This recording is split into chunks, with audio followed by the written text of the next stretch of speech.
should you play Reverse 1999 in 2026? I'm doing this as the perspective of a fairly new Reverse player, everything taken into consideration, because there is people obviously that have played this since the game came out, and it's over 2 years old at this point. I started it right at the end of the Kipernia event, Kipernia and his event, but I didn't start playing properly until Nautica's event, like the Antarctica event. I played a tiny bit during the collab, the Assassin's Creed collab that they did. Why is the game not just called 9991? Well, the reverse is not the reversing of the number. It's basically time travel. I'm also going into this from the perspective of someone that really likes the game, okay? My answer to this question that I'm personally saying is yes. Yes, for me, I am going to be playing Reverse 99 just a whole bunch in 2026. I've already played a whole bunch in 2026, and I'll be playing more. But I'm going to try and put some unbiased nuance into my little presentation that I made. Why should you play it? Okay, this was the reason why I started playing. I was seduced by the designs. I saw the designs and I was like, which gacha has this amazing art style and actually does like historical era inspired designs and has robot girls and like an apple as a character and like people playing violins and stuff. And I feel like that's you know, the way any game makes your way into your heart, right? It's like you have to be intrigued by the art style. One of the main reasons why you should play Reverse is if you like the characters. Like, do you like badass like robot girls or more like tech science inspired characters? There's a lot of characters that are literally scientists and more like linguistic focused and stuff like that. There's a whole like subgenre of characters that belong to like, I guess you could say, a science faction. There's characters that are more music focused. There are characters that are like more wartime, more army focused. There are characters that are more like chaotic and stuff. Like, they have a lot of different, I would say, like subgroups of like character types that are pretty amazing. Characters and things I can't even categorize. Like Apple. He's Apple. He's a sentient apple. I also have a second slide with characters because I was like, I need at least 2 slides. So these are more characters. Characters round 2. So many gacha games have like only female characters, or they have like only female and male characters. But Reverse also has like things. They have sentient things. You have Apple, he's an apple. he's an apple. Okay, it's a fancy bow tie, but he talks and stuff, and he's sentient. Yeah. Also, you have a knight. It's like, I don't really know what he like. Is he the gloves? Is he the sword? I think he's like the cape or the gloves. I'm not completely sure, but he's a knight. There's also a guy that's a UFO and stuff, and the literal Sputnik satellite, and a lady who's a radio. Her name is Miss Radio. That's like the main appeal that gets you in the door. Is the characters. Do you like the characters? Do you like the designs? If so, then the answer to should you play it is yes. But there's a lot of other stuff. We have the story. I guess I could say this is the biggest, or one of like 2 potential biggest hurdles to getting into the game. And this is going to be the biggest road bump when you want to play through the main story. You could like play through the story. You could actually like automatic the gameplay if you don't want to, if you just want to experience the story. And I will say, this is where the game almost lost me, because the first 3 chapters in particular is like, does not hold back.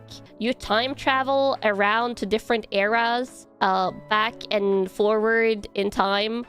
So in some parts you're in the 1920s, in some parts you're, I think, 1980s. Like, you go through a lot of eras, historical eras and stuff. But the story is amazing. When it starts clicking in your brain, it is absolutely amazing. Yeah, the time travel. Yeah, this is also, I guess, an important part. The time travel isn't controlled by anyone.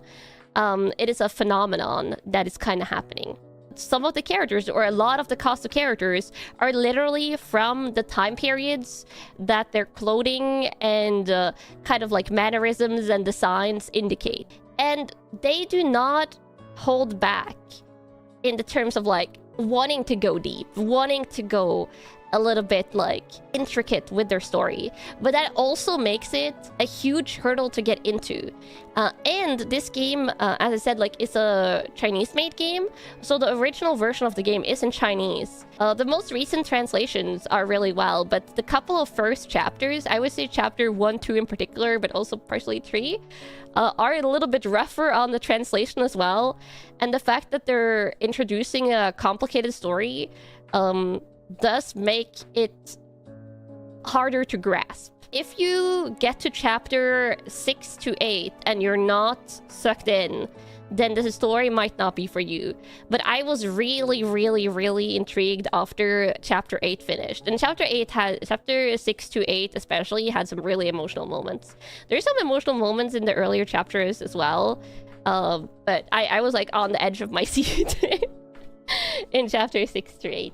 And they have also a lot of, I will say they also have a lot of side story events. They have a lot of side chapters that some of them are very relevant to the main story, and some of them are more kind of like a little bit more standalone stories that take place in the same universe and the same continuity, but doesn't matter as much for the main story, at least not at first glance. And they also have usually a horror-focused story patch happening around Halloween in Chinese and Christmas time when it releases in English. And the horror chapters are all really good, the ones I played. Okay, the emotions. This builds on from the story. They're not afraid to go dark. Quite a lot of the characters in the game have really tragic story chapters, or tragic backstories, or tragic stuff happens to them during the story. I'm making it sound very tragic now, but I swear there's also happy and fun stuff. Also a lot of trauma and crying, and they're not afraid to kill off main characters, I'll just say that. So don't worry about it. So play this if you want to be depressed. If you want a good cry, some of the chapters are particularly good for that. Yes, yes. And it's all voice acted. All of the main stories and all the main like side story chapters, they're all voice acted and stuff. Oh, and then yes, this is my voice acting slide. Where is the point where I figure instead of just me yapping about it, I might as well like get the game up. Let me... I've never stopped wanting you to get the allure of fear. Naturally, the more time I spend with you, the better I understand how to manage it. She gets Everyone's got their weaknesses. Even as tough as nails. Yeah, she's a little bit like unsettling at times, but she's lovely, I swear. She just, you know, don't trust her with your sanity, maybe. What I really like about the voice acting in this game is that a lot of the characters, as I said, like are from different nationalities, they're from different time periods, and they actually choose a lot of the voice actors that speak the native languages or know the native languages that the character are supposed to be from. I also really like Argus. She's one of my favorite girls in the game. She is also a southern girl, but... Oh wait, I forgot to switch. Ah! So, bear with me. Huh? There we go. Thinking of switching up your style? Yeah! You got it. Mm-hmm. I'll take you to Wriggler when I've got the chance. And then we have characters like Semmelweis. Thankfully, my Yes. body hasn't. This is where you become get the rigid really and nice cold accents. like that of a real vampire. Really nice accent. I have nothing against psychiatrists. Mm-hmm. If only they would stop prying. Yeah. Always bragging about their mental strength. Yeah, I think Semmelweis I showed before is Hungarian, but Isolde is Austrian, I'm pretty sure. What do you think of vessels? Oh, she has such a Does the soft word voice. mean bowls, Mm. plates, Wait. bottles, or vases? Austrian, yeah, she's Is it Austrian. really the vessel that matters, Mm-hmm. or the wines and delicacies inside? Yeah. They also had Ezreal in the game. They've done they did a collab crossover with Assassin's Creed. I don't think it's Ezreal's original VA from the games, but they just still did a really good job. I first put this on when my father and brothers Yeah, were taken. Ezreal Auditore. All these years. They had pushed Cassandra myself to as go well, into it, and one of the other whatever the characters. price. Alexios! Yes, Alexios! Alexios, Cassandra, and Ezio got added. Everyone I've shown so far are 6-star characters, which are often like the ones you have to like pull on the banners and stuff. But as you play the game, like I think I have almost every single 5-star or lower character in the game. Or maybe not all the 5 stars, but at least all the 4 stars and lower I have. Because you end up with them quite easily. So you have, for example, some of the 2-star characters. We have this. This is Miss Radio. She's literally a radio. Thanks to your careful maintenance, Yay! my color stays beautiful and fresh. Aw, she's so sweet. Other fun characters like Alien T, who I said Kamals. He was a UFO that's sucking up a cow. It's literally, you can't tell me that doesn't describe him. The biggest variant in my investigation and observation. Here we go. She's 3 TVs stacked on top of each other. I was being completely serious with all my descriptions. But if you want to feel them, Yeah. you can try touching the electric current. You can try touching her hands with the electric currents. Sentinel, one of the newer characters, she has a really lovely French accent. As the shackles weigh upon me, Ah, I can but hear the accent. Lachesis' prayers and Mm. feel Agnes's warmth. Oh. I accepted their bondage, that I may not stray from the righteous path. Yeah. The models, when the characters talk, you saw they had live 2D animations. So if you like VTubers, you know you're watching a VTuber right now. Maybe not like as crazily moving around as VTubers does, but it is animated in a similar way because I moved thanks to like live 2D animation, and that also is what the characters do in game. So their mouth moves, they have like hand animations and stuff like that. It kind of makes the characters like pop and is a little bit more lively. Oh, and yeah, this is another thing that they do. I do not catch all of this. I do not catch most of this, if I'm being honest, but they love putting literary and historical references in the story and like just in the game in general. I think a lot of the patch like names, a lot of the story chapter names, a lot of the side chapter names, I think are direct references to books and literary works and stuff. And there is quite a lot of like historical events. Obviously that's more easier to pick up on the historical events. If you're like a literary geek or a history geek, you like nerding out about history or literature or stuff like that, this game is chock full of it. So much. Here are some of the images for the different patches. So the bottom middle one is a Cosmic Overture. That's the one they did for like the retro sci-fi vibe one. Almost top left, the one with like the doorways, that's for one of the horror events. And I think they kind of like, you see like the historical like and like book and like literature vibes in the posters as well. Like they look like they could be fancy book covers or like retro movie posters, like in the best of ways. I think these are the English versions of the Chinese posters that we just saw. The global ones tend to look a little bit more like movie posters. Like these are a little bit more movie poster style. And then there is also a Japanese version, and then they get very like Japanese anime movie style posters kind of. But I do love how much of a thorough like love for just historical stuff, like literature, history and stuff you see in the game. It's really delightful. And even if I don't pick up on the references, I like how it reflects in the artwork and how it reflects in the characters and in the outfit design. It's just really thoroughly entrenched in history. And I love historical stuff. I mean, look at my VTuber model. Okay, I might have been like a little bit biased toward the game before I even started it, because I just love history and stuff. I love historical outfits and historical time periods and mythology and things like that. It all lines up. Yeah, it all lines up. Okay, then we have this aspect, which is really important, and I have the science bro Ulrich here as an illustration of it, because how is the free-to-play aspect of the game? And it's like, can you play this free-to-play in a satisfying way? And I want to say yes, heavily yes. It's very free-to-play friendly.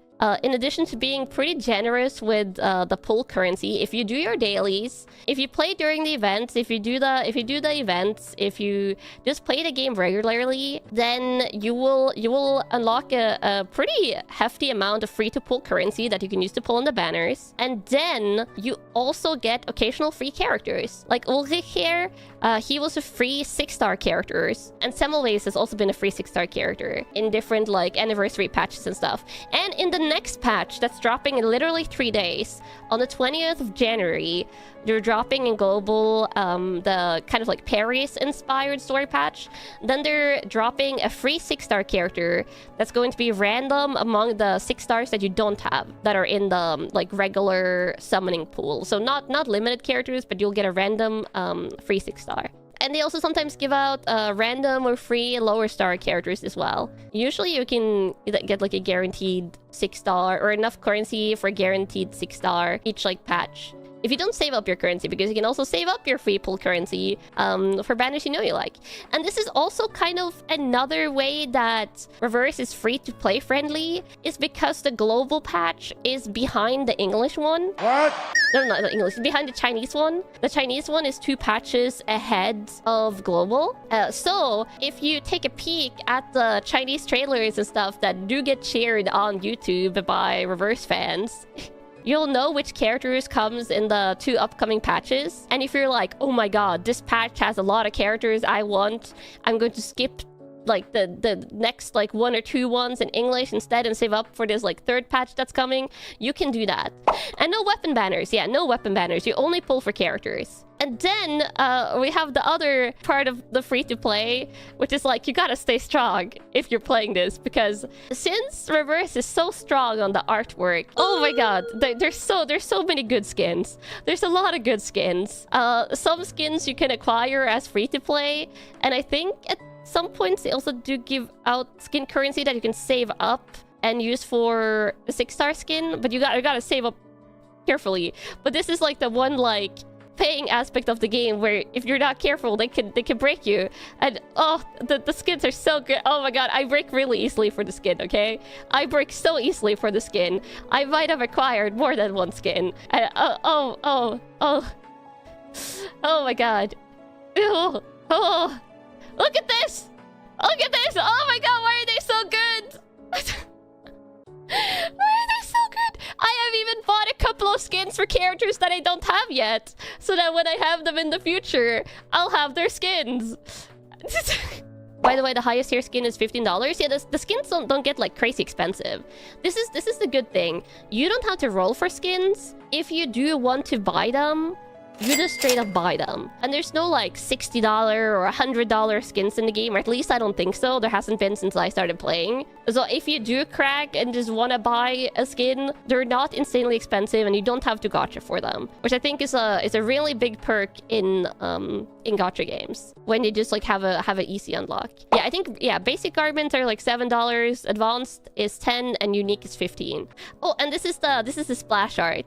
I haven't shown off this too much. These are some of like the skin splash arts, but each character also has a splash art on their second skin, and their second skin you unlock just while playing. Like you get 2 skins for each character basically, just from having the character. And then like 3rd, 4th skins, like those are the ones that either you will get in the game for free or you can pay. You can pay for them.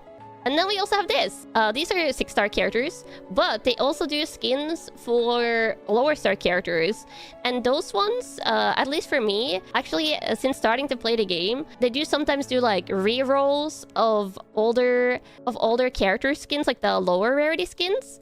And they put them on like an in-game currency thing that you can pay for. And some of those in-game currencies you get through playing the in-game events, like as free-to-play and stuff. So I've actually gotten some lower rarity skins, like quote-unquote like for free like that.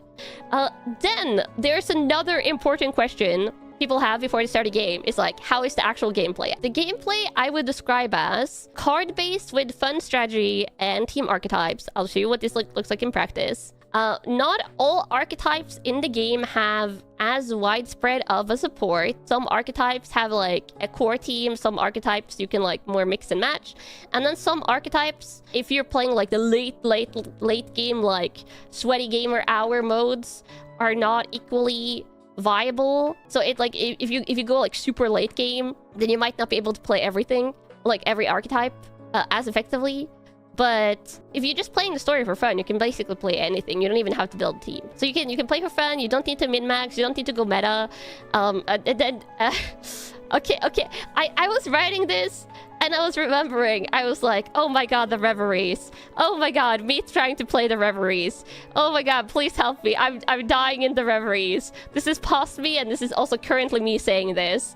That I had sometimes I have to like look up the reverie levels online. I have to be like, what is going on in this stage? Because there's just effects going on, and I'm just like, why are the characters not dying? This is optional content, by the way. This is optional late game content. If you really like the battle system, which I do, it's a lot of fun, but sometimes I'm just like, what is going on here? And also there's plenty of community team building support. There's a lot of people that make YouTube videos. There is I think it's a website called Pridwen that has a lot of strategy guides and like team recommendations. There is also like online forums and stuff. I think there's also a reverse Discord, but I haven't checked it out. There is a lot of stuff that like can help you build a team, so you don't have to think. They will even like tell you the optimal order to play the cards, so you can kind of like learn through doing that. What is Pridwen? Yeah, Pridwen. That's it. I should probably watch a video on how to play Dynamo. For Dynamo, I just go like beep boop cards. I'll go beep boop boop boop boop cards. Science stuff happens. You don't have all gameplay modes available at start. You have to actually play through the first chapters of the story to unlock gameplay modes. I don't remember. I think it might be one of these chapters that you have basically everything unlocked. But I think you have to play up until chapter 4 or 5 to unlock everything. And this is someone else about my Reverie level. This is Reverie, which is optional late game content. I am at 290. This is the one I'm currently on. I don't have a lot of good teams for Reveries though, so I have to get creative. Imagination. I haven't done this dailies. This is like a dailies you do twice a day. I guess I'm just going to just shamelessly do my dailies on stream. Yes. This is to surely only to show you the gameplay, not to shamelessly do my dailies. Yeah. Okay, this is my blood girlies. This is like one of the actually like more meta teams technically as well. But I genuinely really like the thematic of the like vampire blood team kind of vibes. They're not all vampires, but that's kind of the vibe for it. I can show you guys my team. I have this set up for Dynamo. Then I don't know what I was doing with this. I was playing with this just for the story to have Fatutu in the team. And then this is like, I don't know what to do with Ezio team. Okay, so the way this works is that you have this card-based system here. Each character have 2 different cards or 2 different main abilities, and then they have a 3rd ultimate. And this is what I think is really cool with Reverse, is that they can synergize off each other extremely well. Like if you're playing a team that has like similar archetypes and similar stuff. Yeah, you can also right-click to see like abilities, but this is going to be like, that is a lot of text. And this is why the guides are nice, because some of these abilities have like enters hours of repentance, dread bullet, locked on, blood type. Like what are all these thingies? Do not worry about that. Look up guides that explain to you how it works in simple names instead of trying to learn what all of these text means. That's what I did. I started out trying to read the text, and then I was like, I'm going to look up a guide for this that explains to me how this character works, and that works way better. Don't worry about this. And then it's going to explode the board, because this team is highly optimized. Just watch the things go boom. Yeah. Such lovely booms. Yes. I'm just going to do a healing round. This is not going to do much. Yeah. Also, you can put this on autoplay, just clicking on the symbol up here. And that's going to like autoplay for you if you don't want to do your grinding. You can just mute the volume of the game, do the grinding on one screen, and just watch an anime. Oh, actually, wow. My team is so strong, it almost auto-killed. I just did a healing round, it almost auto-killed. Don't worry about that, this is fine. Listen to this. You can use the replay system. I don't know how to use the replay system. I can't find the button for that, Combos. I've tried searching, but I can't for the life of me find it. Yeah, I'm just going to use ultimates to see the animations. Yeah. This is Rubuska's ult. It's really cute. She basically buffs my Eldritch Centaur girl. My Chimera girl gets buffed. And then we have the big ult. Which goes really hardcore. Is a triangle next to the team list? Wait, you guys gotta show me. Where's the replay function? Wait. Is it this? Oh! Whoa! Oh, so that's it! Oh my god. Okay, yeah, there is replay. I've been playing for months without replay. I swear, I looked it up online and it told me to like... I just found a text that said like, you find the button here. And I pressed on so many buttons and it was not the replay. Oh my god. Yes, okay. Yes, I'm learning. I told you I'm a new player! I've just been like doing this manually. The developers also do send out surveys. Like, they run surveys at the end of every patch that, like, asks, like, how much did you like the characters? How much did you like the story? What was your favorite part? And there's, like, a lot of things you can say, like, the design or the backstory and stuff like that. And you can also say how little, like, if you hated it, you can let them know you hated it. I fill out all those surveys, and in the final box in the survey, where you can like write a comment, I always ask that Enigma or Adler Hoffman becomes playable as a 6-star character. Because he's my favorite NPC in the game that currently isn't playable. So that's what I put in my end. I fill out the service very truthfully, but then I fill out that I say that like, I hope that someday Enigma can become a playable 6-star character, specifically 6-star. He needs to be a 6-star and not a 4-star or a 5-star. And then also when you complete the survey, they give you in-game pull currency. They give you like the free in-game pull currency for filling it out. So highly recommend. And then you can also beg for your favorite NPC to become playable. Because why not? Then there is another thing that I want to touch on that for me getting into the game was highly confusing, and that's the terminology. One, you have the story terminology that kind of like it starts to click as you play the story, but then you also have the gameplay terminology that is you have like two main currency, which one's is coins. This other triangular thing, I think it's called dust. But I started calling it the Dorito coins to myself. I was like, oh, it's the coins and then the Dorito coins. I started calling it that to myself, and now that's what it's called in my brain. And then we also have Psycubes, which is a thing for gameplay. That took a while until I realized that was a thing. There's also things like, God, is it Remembrance? Whatever it is. It's the thing you can level up from 0 to 15 on characters. You also have this Euphoria system, which is like a power-up system for older characters to power them up to current power levels. Insight, you have the insight as well. You have, but it's the other thingy. It's the other where you play like Tetris. The thing where you play Tetris on a little board to map out abilities. Trust me, this makes sense, Combos, when you've played it a while. But yeah, this terminology, I would say just learn it little by little. Resonance, yes, the resonance, that thingy, the Tetris board thingy. Also, let's skip over to the music. The music, why is the music so good? And also they just like literally like started like seriously putting stuff on Spotify and things. There's some amazing music for the game, Camels, and this is on Spotify. It's the 1999 on Spotify now. That's like the artist name. They have really good music. They obviously have like this type of BGM music that I was playing, but they have fully voiced songs, like a lot of them, a lot of like character songs or event songs. This is one of my all-time favorites. And it's sung by Andronala, who they're rerunning in the next patch, who I'm pulling for, and I really hope I can get her. I really hope I can get her.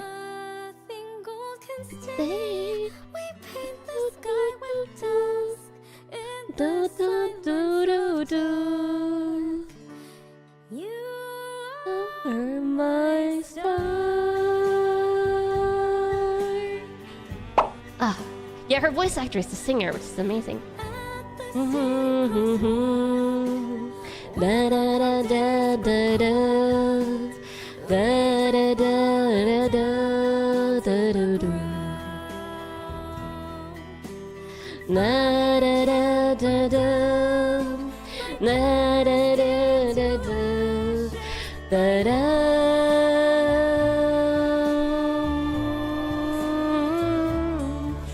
This one is called Rock Solid.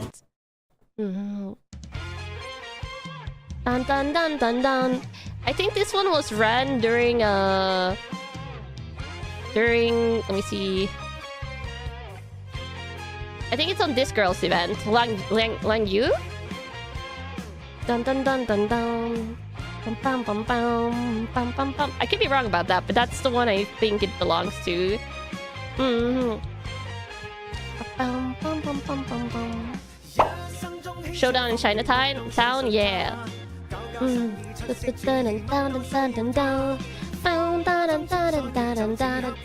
Last year's New Year's, Chinese New Year's event? Yeah. Also, I love that they do music in different languages. Down, down, down, down, down, down, down, down, down, down, down, down. Music video for it's really nice too. Yeah. They also go all out on some of the music videos and stuff. Let me see. Let me play some of my other favorites. Oh, this one is quite impressive. If you guys remember, I showed you Isolde, the Austrian girl. Her character in the game, yeah, this is the Doors. Her character in the game is like an opera theater performer, and I think this is sung by her VA, right? I think.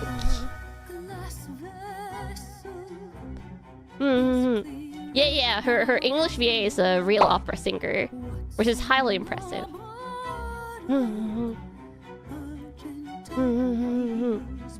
This is the Doors.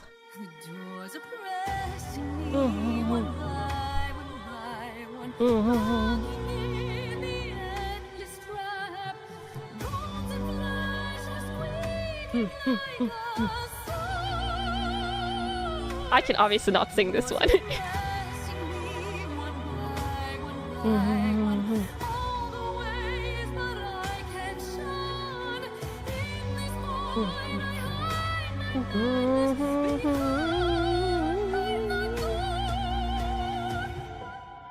This one, I'm pretty sure is for the Route 77 one, which is the like southern US Route 77.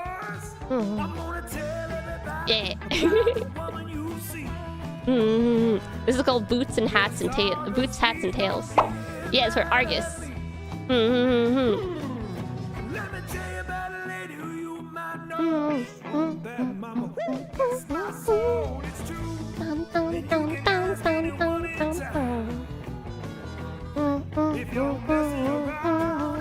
Music is so varied. Yeah, it's really varied. Yeah, Miss Argus.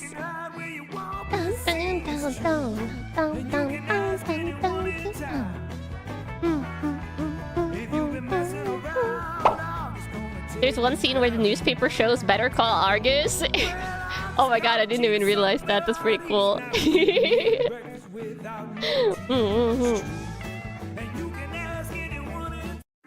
Yeah, I'm just skipping through a little. You can look at this as a song medley, kind of. This is called A Records Odyssey. I haven't played the event for this, but I'm pretty sure this is for Nautica, right? This.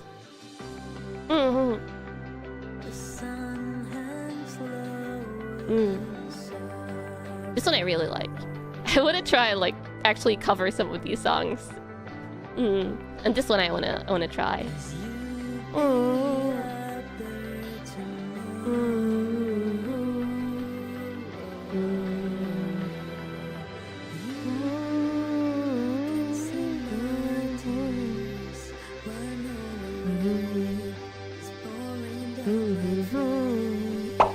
Japan also has some exclusive songs. Ooh, I didn't know that actually. That's pretty cool. I haven't listened to any of those.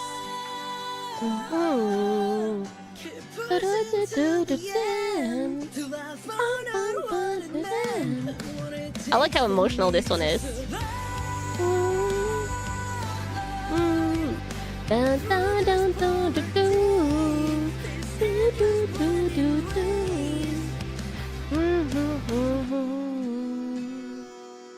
Oh, but yeah, the music will not let you down. I don't think I've heard a single music track that I dislike. Okay, next one. Oh wait, it's my... Oh, I forgot to charge my keyboard. I was like, why is the slides not moving? It's because my keyboard is out of charge. I forgot to charge it again. The website has a lot of wallpaper art. Yeah, a lot of wallpaper art things there. Which is what my remaining slides are. My remaining slides are these combos because I really like the game art. Like, these are used throughout the game story and stuff. Some of them, you'll usually see them live 2D animated when you're actually seeing them in the story. But it's so good. It's so good. I love this type of art style. Oh god, it's so good. I just had to have some art appreciation slides, okay? Yeah, look at this. Look at the emotions. This is Sentinel, the French girl I showed earlier. She's a sniper and there's so much emotion in like all the art pieces. And then we have some more art. I saw this artwork of Argus here. Argus is one of my favorites. I had to put her on there. Also Calpurnia. Calpurnia was my first 6-star? Second 6-star? She's the first 6-star I pulled off a banner. And she's very sweet, so I have a sweet spot for Calpurnia. Oh, but yeah, that was my final slide, combos. Look at that. Thank you for listening to me yap about Reverse 1999. If you like, we're thinking about playing the game, I hope you know more about it now from the perspective of a new player. Obviously, my answers could be yes, you should play it. Because it's really fun. It's really, really fun, and the story is really, really good. I've cried multiple times playing it so far, and I haven't even gotten through all the main story. Yeah, I almost wrote thank you for coming to my TED Talk, but I was like, no, I should write that. I should write this. So, that was it for this video. This has been Kana, your local happy peppy duck detective. Always ready to solve a case, open some cards, play games, or make you relax with some ASMR. If you like this video and you want to see more, you can subscribe. Only if you really want to, of course. Or you can check out my other channel if you want to catch me live. See you next time.